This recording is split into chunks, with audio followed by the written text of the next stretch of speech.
Omega Life. Alam naman natin, maraming fish oil sa labas, no? Parang wala na ring debate pag pinag-usapan ng fish oil. Fish oil pa lang, noon pa man, mga bata pa tayo, baka hindi pa tayo pinapanganak, ang fish oil ay kilala talaga at sumikat na maganda talaga sa puso. Iwas atake sa puso, tutunawin yung mga bad cholesterol, iwas bara sa puso, everything. Maganda sa mata, maganda sa brain, maganda sa skin. Noon pa man, di ba? Nga lang yung Omega Life natin ay bagong formulation ito.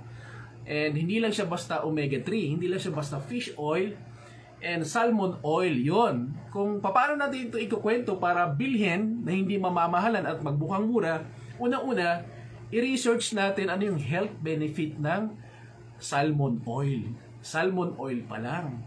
Hindi mo pa binabanggit yung health benefits ng omega 3, or 5 or 6, 7, 9, 11. Hindi mo pa binabanggit yung mga yun, ha?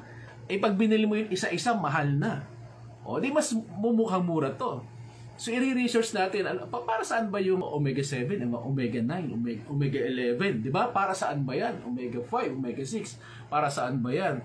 So, pagka naintindihan natin kung ano yun, para saan ang omega 3, mura to, mga kaibigan. Di ba? O, ano pa yung laman nito? May tinatawag na astaxanthin. O, i-research din natin ang astaxanthin.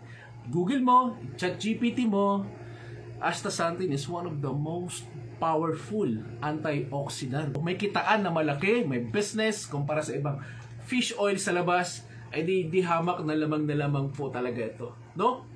So, ganun po yung pagbebenta. Dapat kabisado natin kung ano yung ating binibenta, ano yung laman ng ating mga produkto, ano yung mga special ingredients, para hindi po nagbumukhang mahal sa ating mga kaibigan, kakilala, and para malaman nila kung anong benepisyo sa mga katawan ng bawat tao sa atin, di ba? Mga health benefits, yan. Anyway, napakwento lang ako kasi may naririnig ako na mukhang mahal daw.